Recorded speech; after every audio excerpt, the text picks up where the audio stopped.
this comes, on the heels of the news about Kate Spade. Just a few days after we learned that she took her own life. Dr. Jodi Gold is with us right now. She's a psychiatrist, the director of the Gold Center for Mind, Health, and Wellness. It also comes on the heels of news. The CDC released news yesterday that the suicide rate is up, 25% since 1999. Since 1999? Let me read a little bit more of those. 25 states have suicide rate increases of more than 30%. 54%, this is the part that really baffles me and I find so vexing. 54% of people who died by suicide didn't have a known mental health condition. In other words, it would have been hard for loved ones to see what was coming. Jodi, what do you say this morning? No, it's true. I'm so sorry for your loss. I feel sorry for the family, but I also feel sorry for the CNN community. You all were close to him. You all travel. You all work very hard. And I think it's important at this moment that you all are taking care of yourself because, as we know, this stuff is contagious and that people that work hard and travel can be isolated. So it's really important at this moment that you all are really taking good care of yourself. So the question, and you had this conversation with Allison just the other day, Kate Spade, whose life seems so outwardly fabulous. What could be better than to make handbags for everyone fabulous? Anthony Bourdain, Tony, what could be better than to travel the world and eat with everyone you want to eat with?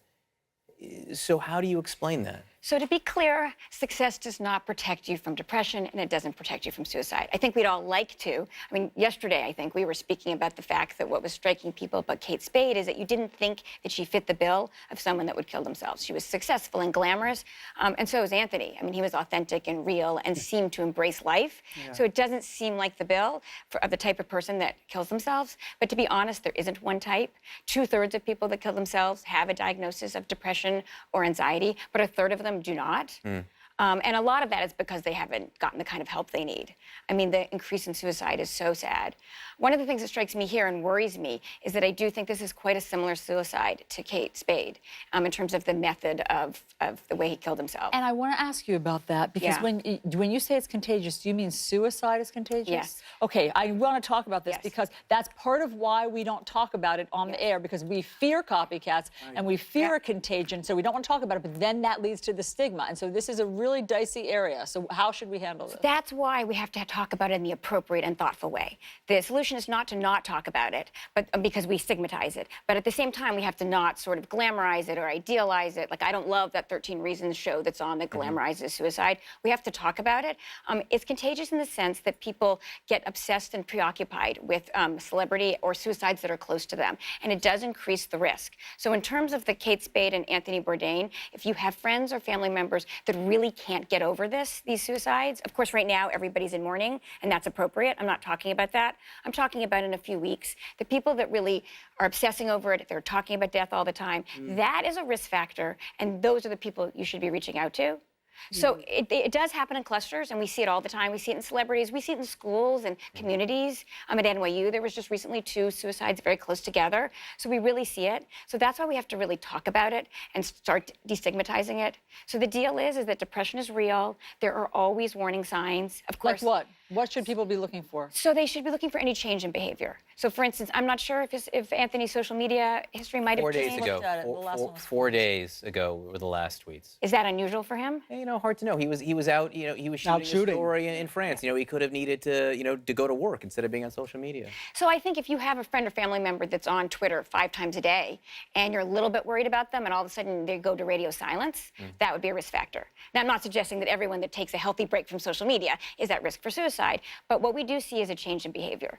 Brian, another thing obviously has to be substance abuse. Yes. And we know, Anthony talked willingly and openly about his battle with heroin in the 1980s. It was a big part of his life. Yes, and he was candid about that.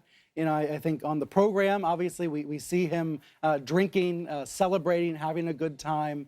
There were certainly times in the past where he was drinking too much. I don't know if you would say that's a risk factor as well at certain points. Substance abuse is an absolute risk factor. I mean, the truth is that even among people that don't have a diagnosis of mental health, we find that there's always a risk factor. For instance, a loss, a trauma, getting fired, a breakup, feeling bad about yourself, too much drinking and substance abuse. All of those things, you're going to see something. I think as we unpeel this Anthony Bourdain thing, we will see.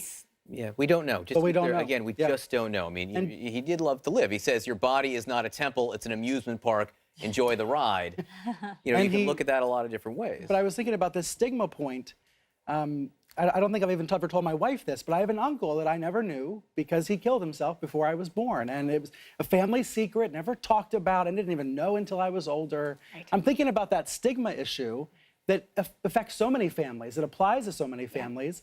We have to be able to talk about suicide, but carefully, Carefully. because this also seems risky. Yes, but talking about suicide does not cause people to kill themselves. Not talking about suicide might. So I think yesterday we were discussing the fact that you got to ask people. Everyone wants to respect privacy. If you're worried about a friend or family member, you should ask them if they're not feeling good. You can even say, have you thought about hurting yourself or killing yourself?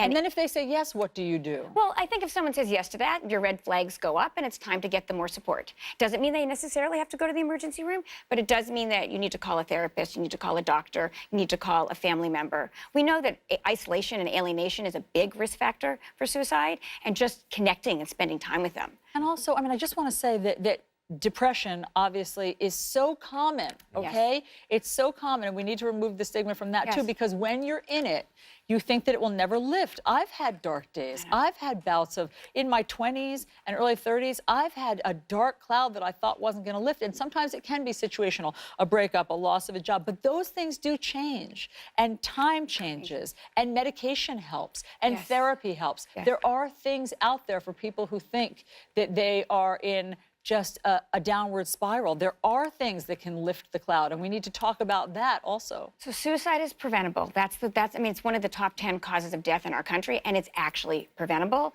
One of the big things, to your point, is it passes. But when you're depressed, you don't think it's going to pass. That's right. That's why most suicides are committed by, most successful completed suicides are committed by firearms. And one of the things that concerns me about that is the waiting time, is that you can impulsively get a gun and hurt yourself. So if you have a friend or family member that is depressed, that just lost their job, that is drinking too much, that might be a moment when you need to keep the firearms locked up or in another place, because it passes. But if you impulsively take your life, there's nothing we can do.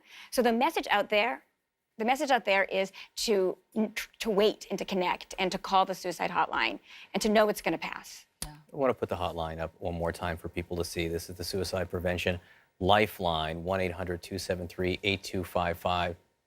You know, call it. Call it. There's nothing wrong with calling and asking for help. It's available 24 hours a day. You can call anonymously. And this morning we are very, very sad about our friend Anthony Bourdain. Anthony Bourdain dead at the age of 61.